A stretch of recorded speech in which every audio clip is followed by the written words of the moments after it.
What's up, dudes? Welcome back to another episode of Rhomas Men's Team.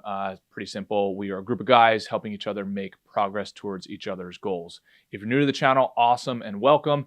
If you want to help support the channel and join our pro team, head over to rhomasteam.com/pro, where you can contribute to us on a donation basis. We also give you access to exclusive content, mastermind groups, etc., etc. So anyway, hope you enjoy this episode, and we'll see you on the team.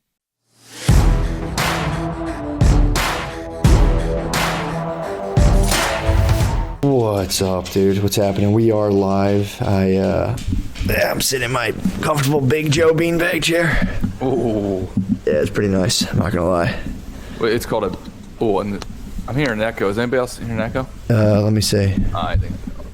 Yeah. You might have something double opened. Correct. We good to go?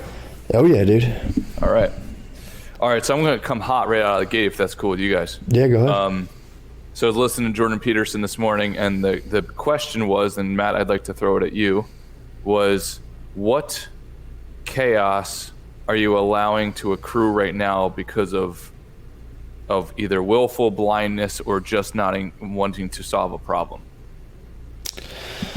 What chaos am I allowing to accrue in my life? Yeah, because you're choosing not to engage in it. So I'll tell mine, and then so it'll give you a second to think about it. So mine is definitely that deal that was done with my partner 3 years ago. I wrote him a letter. We executed a deal, and this was when we were not partners. But I feel that I hate saying a right, but like I earned a portion of that money. It's a larger sum of money. So the deal was $675,000. And I was largely the one who got the deal done, and I've received no compensation for that. I wrote a letter at the time, and the conversation was like, we'll discuss it at a future date, because right now, blah, blah, blah. So agreed to that. Now it's 3 years later. So now I am ready to bring it back on the table. So I should be doing that. So that's the chaos that's been accruing in that.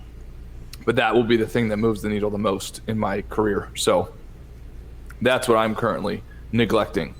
How about Got you. Having that conversation.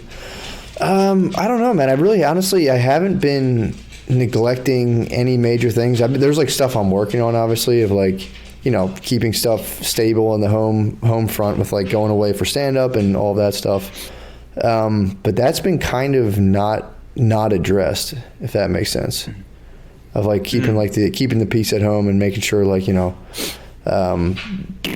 do you balance your career while your wife's pregnant, and kind of like make sure you're not going too hard on the career side, but also making sure you're not going just completely like neglecting your work duties for stuff. So, really it's just been that's been a balancing act. And usually I would let stuff like that. I mean, traditionally I have let stuff like that fester in the past and just kind of like bury my head, but I've actually been addressing it pretty much head on. And, so I'm trying to think if there's anything else really. That would be the one I would traditionally have just been like, whatever. But that's been, right now that's been kind of, it gets almost processed so much that I'm like sick of processing it in real time of being like, well, this is the thing. So yeah, I think that is a good question to ask, because it's funny. That exact question was like, the not addressing of that is like, you spend years doing stuff that's just not like a waste, I would say, but like you can really mismanage your time and energy by not addressing the thing. And you always know like the exact thing that's burning a hole in your ass at that moment. And it's by not doing that, it can definitely mess you up. Oh yeah. Yeah, totally. I can say for me, for this particular thing, I have specifically chosen, and I would say strategically chosen, not to address it for a certain period of time while other things kind of built the foundation. So that way there was, I don't want to say more leverage, right? But like in a certain way, more leverage, right? So now readdressing the topic that was brought up a couple years ago, now there's more chips that I can put on the table, if that makes sense. And saying like, I've got more leverage in the situation. Let's now re-talk about this thing. And I think for a lot of people in the situation, the reason to avoid the discussion or any discussion like it is because you're fearful of what you could lose if the discussion goes south. And that is what I am no longer okay with. Like, I'm willing to lose the potential upside of the invisible future for the concrete answer in the present, if that makes sense. Say that one more time. I think I know what you're saying. I want to just make sure. So the best way I could describe it is I want to live in concrete economics, not invisible economics or favor-based economics. Does that make sense? Mm-hmm. So there's a lot of favor economy that people live in. And like, let's just say, like, oh, I do you a favor, you do me a favor, but because there's no unit of exchange, there's no dollar exchange, which is why I like capitalism so much, because it just gives very precise units of exchange. So then we know we're clean. If you help me move my furniture, I give you $100 and we are done, right? The transaction is done. It is complete. But if you help me move my furniture and there's no $100, now inevitably there's a counting mechanism that's going on in both of our heads, that you did me a favor and you recognize that as 50 units, but your favor to me was recognized as 30 units. And I know the popular thing to say for humans is like, oh, no, I don't keep count. It's like, of course you keep count, right? Like there is no way of not keeping count, right? Because if I ask you for 100 favors, somewhere along the line, you are going to say, fuck, I'm no longer doing favors for Wes because I've done him 100 favors and he's done me 0. Like, at some point there's a breaking. So my personal choice is to get into measurable economics, concrete economics, with almost everybody except for my close circle, if that makes sense. Like, my close circle, I never want to be in real economics, right? Like, my friends, my family, like, that is sacred to me. I'm happy to be in the favor-based economics. But for everyone else, I need a real economy. I need a unit of exchange. I need to be in like very tight one-to-one mapping, because if not, it leads to stuff like I'm in right now. Mm-hmm. That makes sense. Of just being like, business. Yeah, no, that makes a lot of sense. And you get that a lot, almost in anything, where it's like, like the whole like, oh, this will be good for your resume, or this is like a good thing that'll build. And it's like, I think that is a good example of like invisible economics of like, and it, like even like having a writing portfolio, like, well, this will help you build a portfolio. And it's like, okay, that's one thing, but it's like, yeah, where's the cutoff where it's like, all right, I'm no longer building my portfolio. Here's my rate. Here's what I want. Let's, let's keep it like that.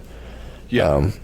Yeah, no, dude, absolutely. I think it's a good thing to do. And I think that can be a big leap for people, including myself, of like really determining like, what is your time worth? What do you charge for it? What can you say to a person, like without being like, oh yeah.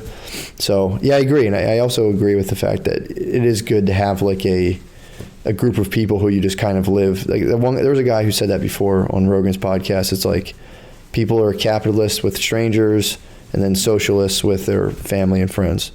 And it kind of like, and then it all breaks down from there. So yeah, I kind of, I think that's a good thing to keep in mind. Oh yeah, no, totally. I think for the inner circle, it makes a lot of sense. Now, I will say for the inner circle, you have to surround yourself with people who are always want to come out at a net deficit for you, right? Like, who are always willing to do more for you than they expect in return. And if everybody in that circle has that value-based system, then everybody can maintain an unbelievable amount of happiness throughout their entire friendship or family or intimate relationship. But if that person doesn't have that, we all have that friend or had that friend who just doesn't contribute what he or she should. And in my opinion, it's like, you need to get that person out of your fucking life, like ASAP. Like, I think we've all had experience where we're friends, or maybe even intimate partners with takers instead of net givers. And I think we've probably all experienced where our accounting system eventually does like kind of ring the tab in front of our face and saying, hey, Bill over there has been taking from you for years. And it seems like if you ever ask him for anything, he doesn't return the favor. Probably time to either have a discussion with Bill or just get him out of your life. Yeah, man. No, and it's funny because I've definitely had people like that around me before, and it's like, yeah, eventually it always kind of catches up to people who are like, I would say more so chronic takers, like that eventually like kind of like crashes at some point down the line, if that makes sense. Because eventually everyone goes like, all right, enough, I'm not doing this anymore. And then they end up just like, they crash right into something, and there was like, you know, of course everything is everybody else's fault and all that stuff. Oh yeah, well, dude, I can tell you in a recent relationship, the invisible economics were way off, just like unbelievably way off, and I have to take on the bulk of the responsibility of that because I didn't reconcile the economics soon enough. So eventually, it just got to the point for me where this is so unbelievably imbalanced to the point where if you ask me for one thing, the answer is and for always will be no. Right, like it's just like the value equation, the scale is just so tipped on the other side. It would take 6 months to a year to somewhat rebalance it. So you have no more asks of me, and me and this person. When I put my needs on the table, it was met with kind of shock and like, oh, I think I can help get there maybe, and which I wasn't okay with the maybe. And then, but here's what I need from you, and my answer was no. Right, like there is no more, right? Like you're either happy with my production so far or you're not, but I can tell you there will be no more requests thrown my way, at least for like the very foreseeable future. And it's okay if you want to throw them my way, but I gave a one-word answer, and that was no, and like no explanation after that. Yep. Yeah. Well, good. Yeah, that is definitely something, again, I could have spared myself years of just nonsense, of just being like, you know, in relationships across multiple domains of just being like, all right, when you get that feeling, your antenna pops up and goes like, this is wrong, this doesn't feel good, here's why this doesn't feel good. And, you know, and you get like the same kind of hall of mirrors when you go to present it to that party, like, well, here, you know, here's the issue, here's what I'm experiencing. It's like, but, and you just all of a sudden are like, dude, yeah, but. It's like, okay, and you go, okay, maybe they have a point, and then you're back to the same point again. You're like, hold on a second, I thought, and it's yeah, and all of a sudden you start going, okay, I'm involved in like a relational Ponzi scheme here, and at one point it's wise to just be like, all right, this is enough. Dude, the yeah but situation, it's so funny you say that. Like those exact words were a mantra in my last situation, and my comment was like, dude, you say yeah but to me one more time, or like, you know, like. It just completely disqualifies it, because yeah but is, oh yes, I'm going to pretend like I'm absorbing what you're saying, but I'm not actually. And that's just fucking brutal, man. It is fucking brutal. And Gunther's saying here that he had an argument with his neighbor. He's not talking to him right now because he was being nitpicky about cooking. What did he say? Cooking after he got me something. Short him. Okay, so I think what Gunther is saying is the neighbor. Gunther, does the neighbor feel like you shorted him like $1.50 or something like that, and now you're not talking because of it? Is that am I reading that correctly? Let me know. But yeah, it's this whole idea of not having harmonious equilibrium with the people who we're relating with, and if that harmonious equilibrium is not addressed, if it gets outside of the bounds of reasonableness, then it needs to be addressed. Like 100% needs to be addressed. Otherwise, it will get in your way every single interaction. Yeah, and it also kind of, you know, depending on which relationships they are, it'll start to destabilize your whole enterprise. Like if you go to like, if you have like even if you have like a parent relationship, or you have like, you know, a family relationship, a significant other, you can be operating in all these different domains successfully, but like when you have like a relationship within like your kind of closer circle that's kind of off, it like fucks up the rest of every other layer of the other things you're trying to, or at least makes them exceedingly more difficult. Dude, you ever try to relate to somebody who owes you a reasonable amount of money? What do you mean, like relate to, as in like, what do you mean relate to? Like hang out with, like if you gave a buddy or a family member a whole bunch of money, and then they haven't paid you back. Have you ever had that experience? And then like you're trying to hang out with them that night? Yeah, I've had that experience a million times with people. Not my family's always pretty good about paying stuff back, or at that point it's usually like don't worry about it until like you absolutely can. So luckily my family's really good with it, but I've had experiences like that with people where it's just kind of like, yeah, they owe you money, and next thing you know, like, you want to go to like Disney World, and you're like, how do you want to go to, like, how are you planning on that? You know, yeah, that's a classic of just like, okay, time for vacation. Like, that's funny. Yeah. Oh yes. yeah. No, totally. I mean, it's a more illustrative example of what it's like when there's a negative balance in a quote bank account between you and another person, and they haven't repaid that debt financially or emotionally, and then you're trying to relate to them and they're trying to relate to you, and then there's just something blocking it. It's just more visceral with money. Yeah, for sure. Yeah. Dude, I'm trying to find this thing. I meant to put it up today. I don't know if I can find it, but it was basically, let me see. It was a really good quote, kind of related to this, but let me see. I really like it. Like, I saw it, and it was one of those ones you read, and you're like, man, I want to kind of write that down. Let me see. But the gist, if I can't find this in this search, I will.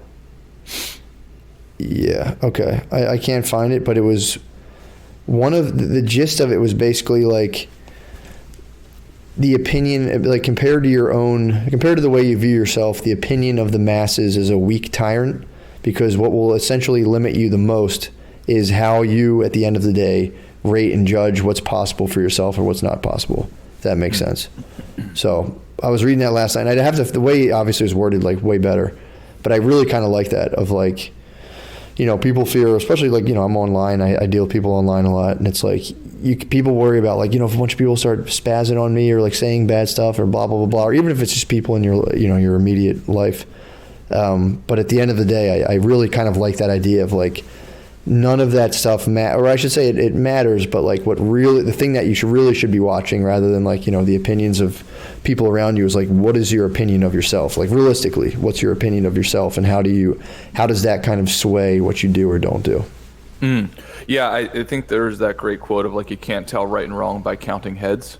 I think the issue that a lot of people feel, including myself, I don't think anybody's really immune to it, is we have such strong triggering mechanisms when people tell us a certain thing, especially when a group of people tell us a certain thing, because it seems like evolution tells us that's how we survived, right? Like we relied on the consciousness of the group.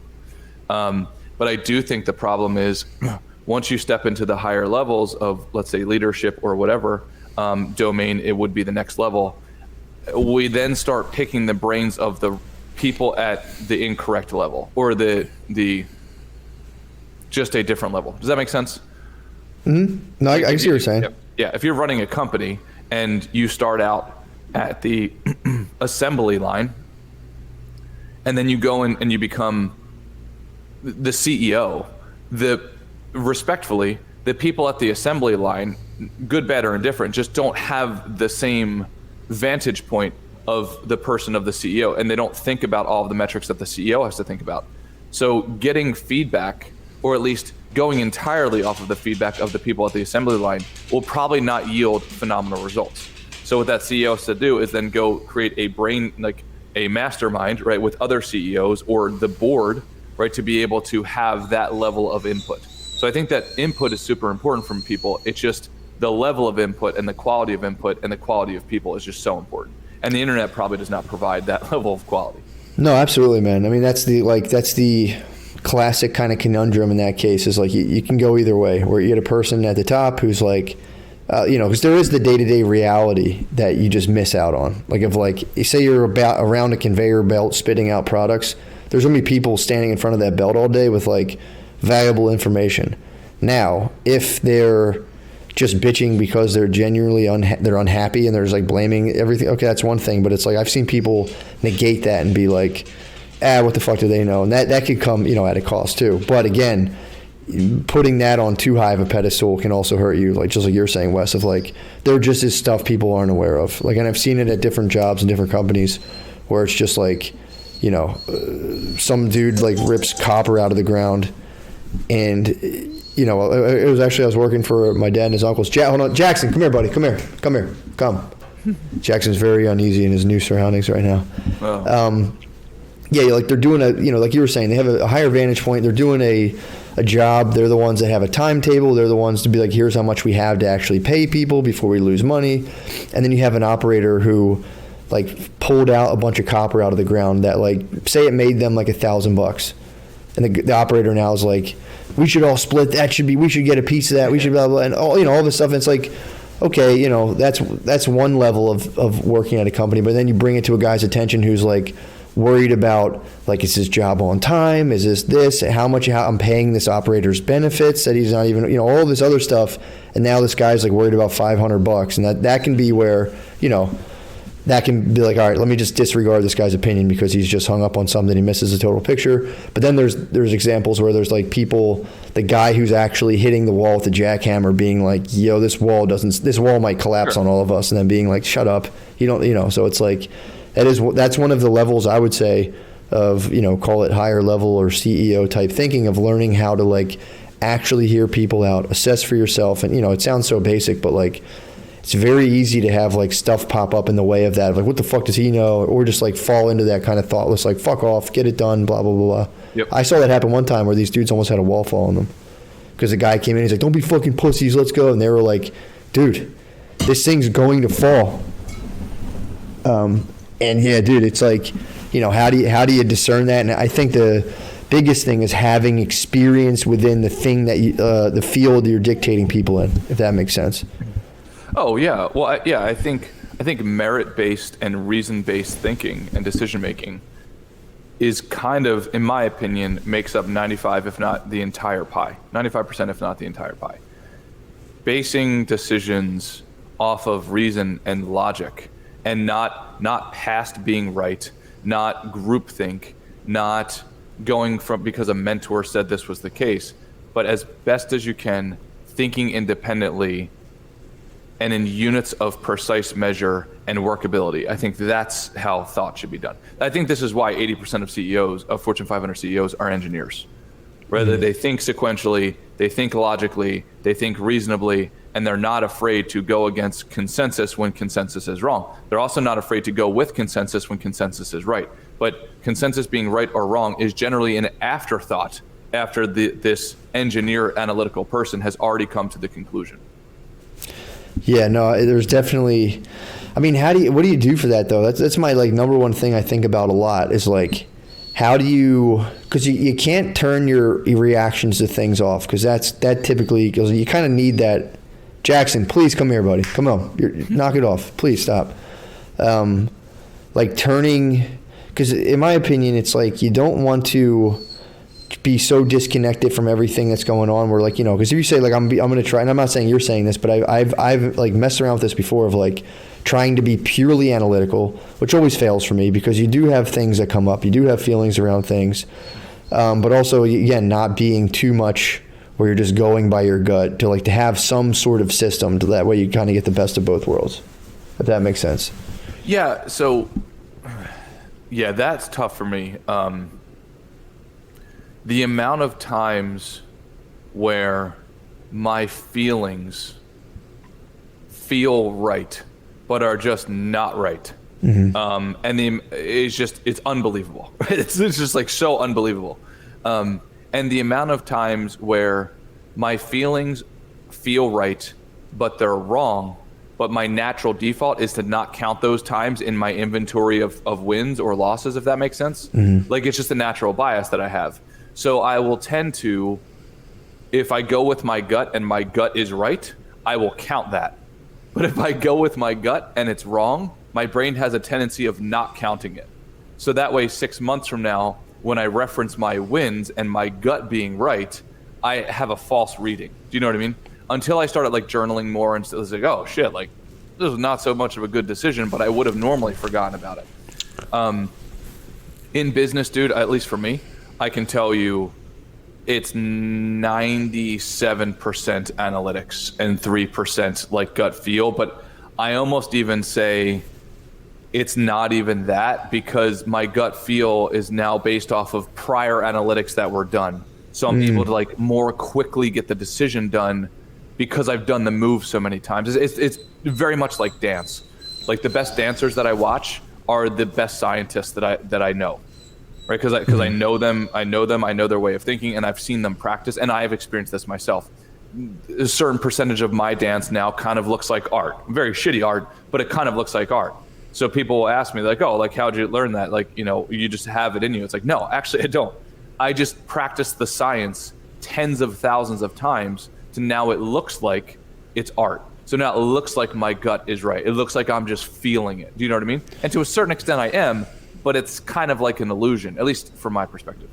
Yeah, or it's easier to, I mean, there was that huge moment when I was sitting there, when I was at a wedding with Brittany, and she, like, just literally that time she explained to me, like, you're just following the drums with your feet. And, like, I think a lot of times having a sort of structure allows you to kind of then just kind of go and, like, operate within some sort of thing, so that it's not just like, I always think of Elaine from Seinfeld dancing, where it's just like, I'm just going to feel it, and it's just like, that looks crazy, and it's like, whatever, if that's what you want to do, knock yourself out. But yeah, I agree. I think there is like something really to kind of, going through the, I don't want to say drudgery, but like going through just like the rote repetition and kind of like introducing a new thing to your body, or, a new way of operating. I think there is something to be said for like, when you try to wing that prematurely, it can, I agree, it can often go awry.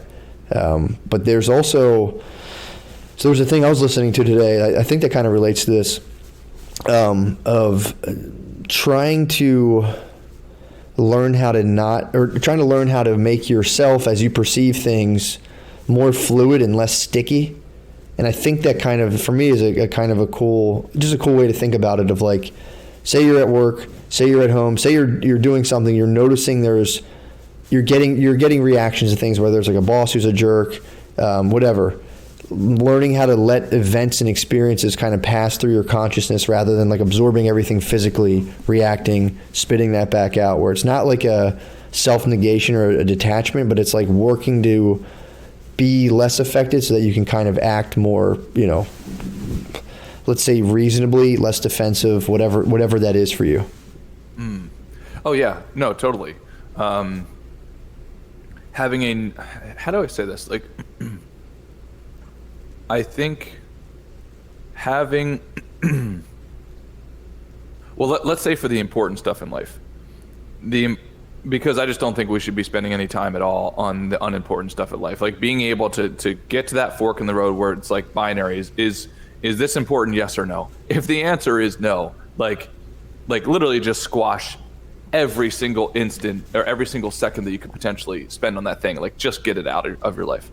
So now we're only operating in the important areas of life. Okay, well, once you're on that side of the fork in the road, Matt, I think what you're saying, and let me know, and I would like to add to it, so let me know if I'm off.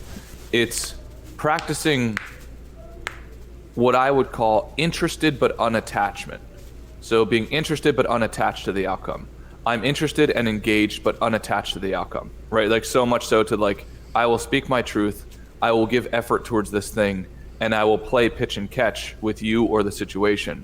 But if the outcome's not what I want, I can't get overly exerted on being upset or even euphoric on the outcome. Is that fair? Yeah, I would agree. That would be kind of exactly what a lack of stickiness would be. Of like, the less you try to control the outcome of a situation, the less things are like, sticking to you, or just kind of getting you kind of amped up in a way that's counterproductive. There's nothing wrong with like reacting to things. It's just like, is your reaction to things creating behaviors that aren't helping you ultimately? And again, what I always go back to is like, do you actually know what you want ultimately? And if the answer is no to that, it's like, shake the Etch-a-Sketch, figure that out first before you try to like, well, this person should be doing that. It's like, honestly, none of that stuff matters outside of extreme examples unless you genuinely have an idea of what you want. And this is a thing I was thinking about today that I think really helps, because I'm doing like a bunch of different things, and it gets overwhelming of like, do I do this? Do I do that? Like, which one do I do? And I have to constantly bring myself back to this of just, these little situations are so much easier when you can prioritize, like, what is the like, almost exactly like you're saying, Wes, what's the most important thing? Let's set that up, make sure that gets checked off first. Like, when you have a to-do list, what I've started to do is almost like, rather than like being like, here's 5 things I'd like to get done, rate the priority of like, what's the most important thing to do. And it's like, when I organize my day, it's like, do I make sure I meditate every day? Do I make sure I do physical activity at least, 3, 4, 5 times a week, whatever it is? And it's like, or am I prioritizing my work over everything? And then you have to go in and be like, well, why? Traditionally, I'll prioritize my work over everything. I'll get up and just start to work and get all that stuff done. And it's like, it's late. I'll work out tomorrow. I'll meditate tomorrow. And then those lack of doing those two things start to affect the thing, work. So that's been something of like, can you honestly prioritize what you do every day, like down to like what time you wake up? Why do you wake up at that time? Is it just because like, I don't know, it's as much sleep as I can possibly get? All of that stuff. And I have to constantly like reorient myself within that of like, what time am I getting up? Do I need to get up a little bit earlier? What would that be like if I experimented with getting up, at 6 instead of 7 or, whatever. So that's for me has been really helpful of just like, again, it's almost exactly like you're saying, prioritizing and then letting your schedule directly reflect your priorities, and then when your schedule, in my opinion, doesn't directly reflect your priorities, it starts to create like a kind of caginess within you. Well, and so one step further, what are some areas or an example where you practice full effort but being unattached to the outcome?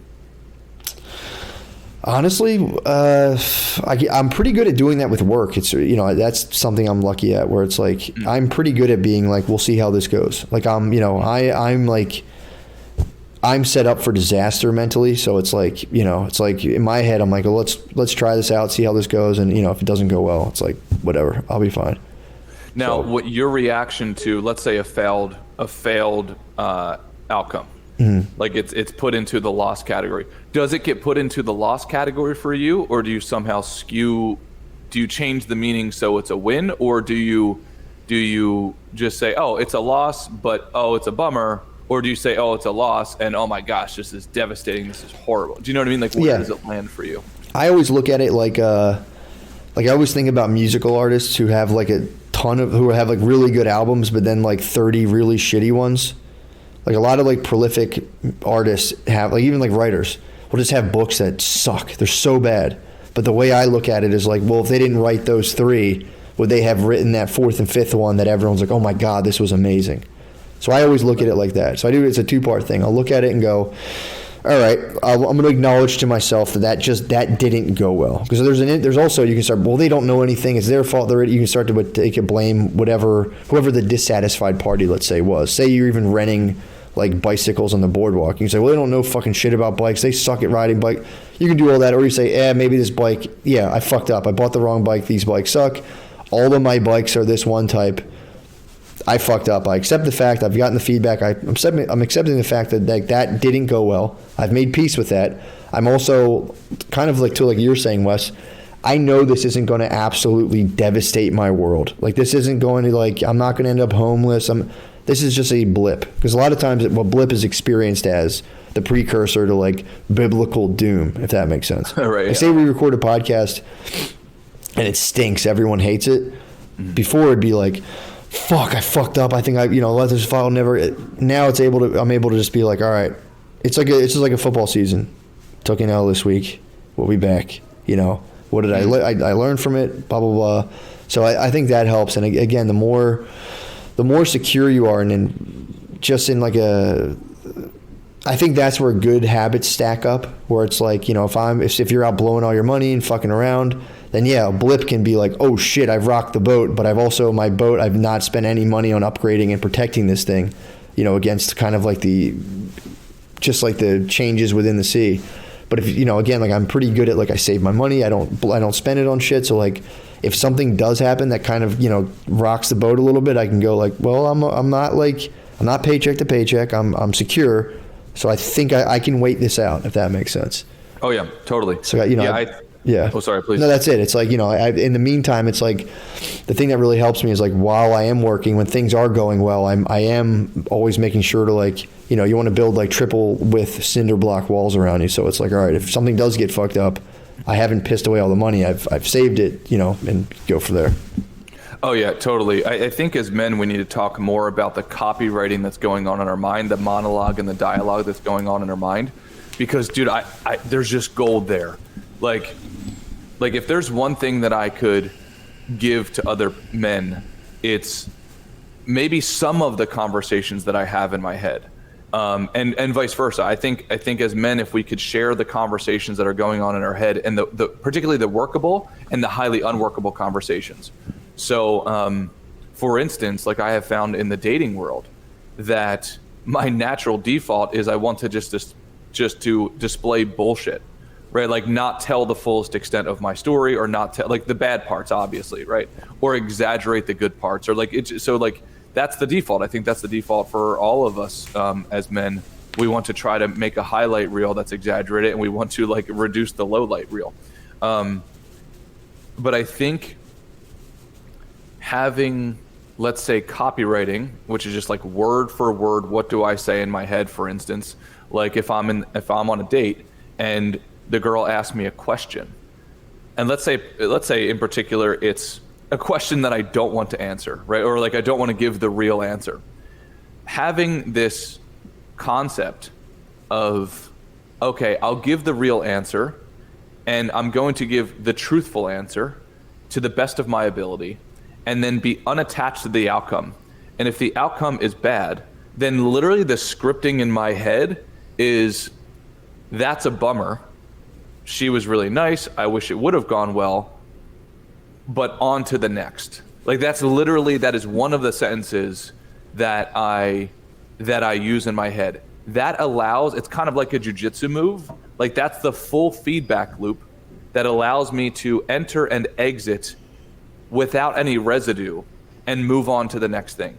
Versus, oh my gosh, if I give the wrong answer, or if I don't say exactly the right thing, then she is going to leave me. And I had visions of her being mother of my children. And if she leaves me, I will find no one else. Mm-hmm. Right? Now I bring all of that future-based bullshit into the present, and that for sure skews my answer. Yeah. So I'd rather the copywriting that I have of like, I'm going to speak my truth, and if it doesn't work out, that's what I say. That's a bummer, on to the next. So I think as men, we should share more of those one-liners or those scripting patterns, because it allows us to go into the move, exit without any residue, and then move on. Or optimally, the person on the other end says, oh my gosh, thank you so much for telling me the truth. That's a breath of fresh air that you'd actually tell me the truth. And that thing that you were scared of is not a big deal to me at all. So now we can build a stronger bond because of it. Absolutely, man. I mean, yeah, when it's, especially in the earlier days, when a relationship's built on, like, let's say, mentally enhanced personas, like the things you shared, it is like you're building on like really paper floors, rather than just like sharing the truth. There was that another Peterson thing. It was a snippet of him. He's been on fire lately. He's been on a lot of podcasts, and he's been good. And he had this one thing of like, it's not about being right or being totally correct. You know, he does that. He's like, because what the hell do we know? But he's like, just the attempt, the earnest attempt at relating to people or your environment or whatever, as honest as you possibly can, whether you're right or wrong, it takes a gargantuan effort and it takes a lot of mental discipline.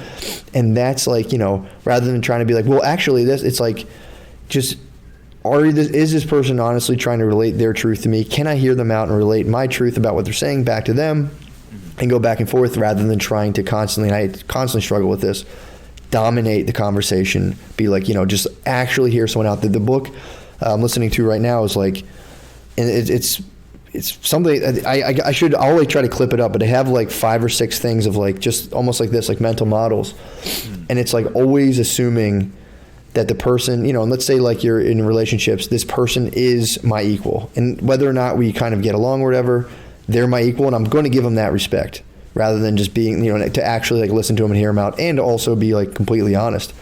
But yeah, man, I do think a lot of anxieties that we kind of harbor, you know, kind of melt down once we like just like every time I'm like kind of holding things in and I shoot them out to whoever, you feel better. Like that's part of putting yourself back into equilibrium. It's like if you're you know, it's like holding a million balloons. Like whenever you're not being honest, you're just like, you know, like, all right, let me mark that. Let me hold a string here. Let me bookmark that. It's too much. When you're honest, it's like literally your mind goes in mental equilibrium. And like when you have a bunch of thoughts that go unexpressed within you, it creates literally a weird pressure. Like it's like too much. It's almost like when they say like, oh, it's a load off my shoulders. Like it's a physical load to hold on to things, especially when they're outside of the realm of your direct truth, of at least what you think of the experience. And it's like, that kind of blows me away, man. I'm always kind of like, it's just a very weird, I mean, I guess it's because you're like on alert or whatever when you're not being honest. But yeah, that definitely blows me away. And I will say that I'm a broken record about, meditation or any kind of contemplative practice. But really the idea for me is like, what it's helped me with personally is like, you learn how to meditate, you learn how to slow your mind down, you learn how to take yourself back into a kind of like, homeostasis. You like learn how to actually feel as if things are okay and taken care of. That's the one book they were saying, like, do you believe that existence can take care of itself? Like, you can sit in a chair, your cells will keep moving, you'll keep breathing, you are essentially okay. And you have a place that you can resort to where you're like, I am essentially okay. You believe it, you feel it, you experience it. That's like one level of it. The rest of it is learning how to, from that stance of like, I'm all good, everything's good on some level. Then you're able to watch yourself and the way you react to everything. And dude, I'm telling you, it's very slow going. But once you get even like 3% better at it, you're able to watch yourself in real time as you bullshit yourself or other people. Yep. And it's like, you go, and it's like bullshitting yourself, having tantrums where you're kind of like, you're angry, like, and you catch yourself and you're observing yourself and you're able to go, this is a whole branch of my personality, or let's call it persona, that I can now kind of dig into by just shining the light of just awareness on it, by being like, that's not the total truth. Here's the total truth. And it's like catching yourself quicker and quicker, as we all do it. And it's like being able to catch yourself quicker and quicker. So really the whole point of it is like learning how to stay in a aware state to the point where you're observing yourself as much as possible. And you're obviously going to get sucked into like reactive behaviors and reactive thoughts and blah, blah, blah. But dude, I can't say enough how valuable that process is. And like just that having that kind of your day linchpinned within that personal endeavor of like getting to as close as your honest to God truth in all areas as possible, whatever that looks like. And it's like, it's a serious effort, man. It's a serious effort. And it's like, maybe I was just completely full of shit, but like in my head, I have a thing, like I feel like a lot of people are very full of shit as well. And it's like, on some level of like your interior private life versus like the things that kind of completely bubble out and expressed, there is typically a gap in most people. I would say in all people, really. Oh, definitely. So it's like, how do you bring that center more and more out to like your everyday life and build your life around that, rather than like what you were saying, Wes, the illusion of like what could potentially happen and living in a sort of like weird fear prison amongst all your relationships. And yeah, dude, it's insane. Yeah, dude, I have found an extremely beneficial exercise in really getting clear on my intentions with myself and with others. Because I think the prerequisite, Matt, to what you're saying is, what is the underlying intention? And it's so funny, if intentions go unchecked, they can be massively selfish. Just like massively selfish. So like, it's like you can deconstruct the intention. It's like, oh shit, like I guess what I'm trying to go after is you give me everything and I give you nothing. Right? Like essentially, like that's the origin of like what my natural biology is going to want to do. Right? Like in anything. That's fucking human nature. Right? That is biology. Yes. So it's like, oh shit, okay. Well, now that I can shine light on that completely asymmetrical, selfish intention, now I can kind of script it out and I can rewrite the script. It's like, oh, okay, well, what if I did the opposite? Like, what if I made the intention, and what if I told Matt or told this girl over here, hey, my intention is like to fully date you, just so you know. But my intention, because I now have power over it, is to give you way more than you give me, but I do expect something in return. Right? Like, and that's where I came up with like my 90-10 ratio. And I have no problem at all telling people like my intentions now and the rate at which and the percentage at which I expect to be compensated in return. And if that's not okay, awesome. Right? Like no big deal, because if we can't operate in that space, then like let's part ways now as I don't even want to say friends. Let's part ways now as people who once knew each other, and then we can go our separate ways because we don't have this equivalent value-based system. Dude, but without analyzing that intention, it's a hard go at what is the truth and what is not the truth. Yeah, man, and dude, and especially as I know it's 12 o'clock, so we got to go. But dude, you touched on one of the biggest things I think that people have written and talked about this extensively. Peterson's big on it, of like acknowledging the fact that at some level, because everyone likes to project all that stuff on other people. Oh, he's an asshole. I'm a good guy. He's an asshole. it's exactly what you're saying. Within you, there is, if left unchecked, like just it's nature itself. It's like, it's a Venus flytrap just being like, oh, and just swallowing a fly. Like it is inside of you to do that and just kind of be unconsciously. It's like letting grass grow. It'll just grow towards the sun. And we, if left unchecked, can potentially just kind of grow towards like an almost evil, gross level of selfishness that our brain's going like, no, yeah, you're right. This is good. They're the problem. You're good. And it's like, yeah, when you really shine the light of awareness on that, accept it for what it is. You don't fight it. You don't condemn it, or, it's nature.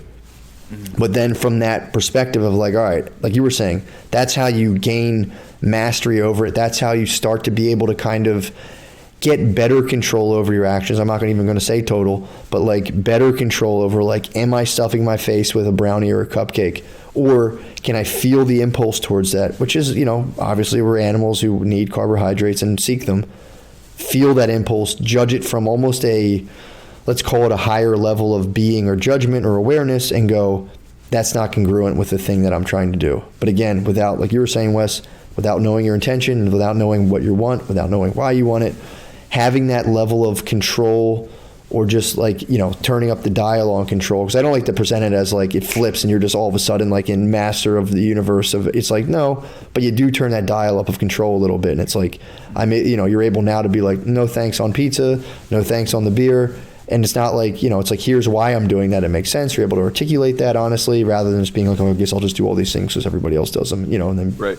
So yeah, dude, I agree, man. That is a process. It's a hard process to do, and it's just acknowledging you need to do it. I swear to God, is the first step. And it's not like oh, I'm like everybody. It's an AA for the entire world. It's like, yes, I'm an egomaniac, and I delude myself on a regular basis, and I am the source of a lot of my own problems. And then you kind of go from there. It's like, but most people it's just kind of like, yeah, he's a fucking asshole, and he said, if he fucking, it's like, dude, I hate it. It's one of those things where it's like you're implicit. Yeah, without a doubt. And John, just so you know, I did see your question about, said, hey, Wes, can you tell us how you're feeling post-relationship? What are some of your relationship goals? Let's park that for next podcast, if that's cool with you, Matt. Yeah. Because I know we're hitting on time here. But I would love to go into deeper conversation about that if it helps anybody. Yeah, let's do that. That'd be awesome. We'll do it Friday. What are you trying to get done this week? Going all in. So we just taught our first class this Saturday. It was fucking awesome. Like 6 hours of hardcore finance teaching. And I think like 27 people showed up. It was double of what we thought was going to show up. And then we have another class coming up this Saturday. So I have to take what I learned and what I failed at on this past Saturday and then try to fix that and apply it towards this Saturday. And then meeting with the people who want to schedule a meeting with me this week. So I'm looking forward to massively failing on all of this stuff and just trying to get into the reps. And so I'm focusing full tilt on that. How about you? Nice, man. This week I am just setting up more. As you see, I got my little chairs, so I got something of a workable studio layout, and now it's just a matter of like I order all the hardware stuff, the soundboards, mics, all that other stuff. So that'll all be here this week. Everything I need will be in this place, and then I got to go to Salt Lake to do stand up. So I will be back next week to get this place like functional, up and running, camera, all that stuff.